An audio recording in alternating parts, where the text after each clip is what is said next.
রাজধানীতে পুরোপুরি কাটেনি গ্যাস সংকট। কোনো কোনো এলাকার বাসাবাড়িতে চুলা জ্বলতে শুরু করলেও গ্যাসের চাপ কম।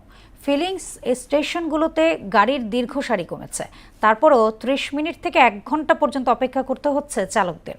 গ্যাস সংকট নিয়ে জ্বালানি মন্ত্রীর আশ্বাসের বাস্তবায়ন দেখতে চান নগরবাসী। বলেন সরকারকে আরও আশু পদক্ষেপ নিতে হবে। আরও জানাচ্ছেন উষা ফেরদৌস। আশা করি বিকালের মধ্যে ফ্রিজিং শেষ হয়ে যাবে।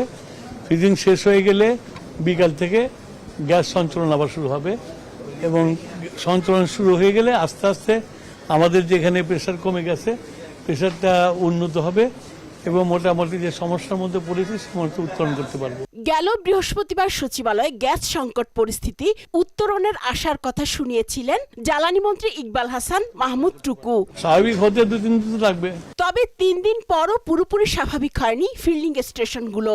এখনো আছে যানবাহনের সারি। পর্যাপ্ত চাপ না থাকায় ১ ঘন্টার বেশি অপেক্ষা করতে হচ্ছে সিএনজি চালকদের। এই লাইনে আমি ৭ ঘন্টা সিরিয়ালে খাড়ে আছিলাম, আমরা তো গ্যাস পাই নাই। এখন মোটামুটি একটু হয়েছে, মোটামুটি এখনো পুরাপুরি হয় না। এখন একটু চাপ কমছে, কিন্তু আগে অনেক লাইন থাকতো, এখন একটু কমছে। আজকে এসে একটু পালাম। বলতেছে একটা হইতেছে আর একটা, রাত্রেবেলা দেখতেছে সারাদিন দেখতেছে জামজট লাগাইতেছে, আর রাত্রেবেলা দেখতেছে আপনার কাভারমেন্ট লাগাইয়া এই গ্যাস নিয়ে যেতেছে ঢাকার বাইরে। অস্বস্তি রয়ে গেছে আবাসিক এলাকাগুলোতেও। রাজধানীর কিছু কিছু অঞ্চলে চুলা জ্বললেও বেশিরভাগ এলাকায় ভোগান্তি রয়ে গেছে আগের মতোই। ফলে সংকটে ধুঁকছেন নাগরিকরা। গ্যাস আয় মনে করেন দুইটা বাজে আইলে তেমন এই সময় তো রান্নার কোনো সময় নাই, আবার ৩টা বাজে জায়গা। কষ্ট তো ওই আর গ্যাস রাত্রে ১০টা-১১টার পরে গ্যাস আসে, এর আগে গ্যাস আর আসি। রান্নার বিকল্প ব্যবস্থাতেও বাড়ছে খরচের বোঝা। মাটির নিচে গাঁতি করে তারপরে আমরা ওই চুলায় রান্না করি, আলাদা লাকড়ির ঘর বানিয়ে লইছি। এত কষ্ট করে রান্না যায়?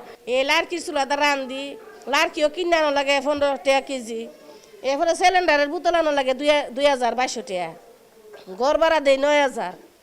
এরপরে গ্যাসের বিলও দোন লাগে। গ্যাস সংকটে ধুঁকছে ঢাকার পার্শ্ববর্তী নারায়ণগঞ্জ, গাজীপুর ও নরসিংদী জেলাও। উষা ফেরদৌস, মোহনা সংবাদ, ঢাকা।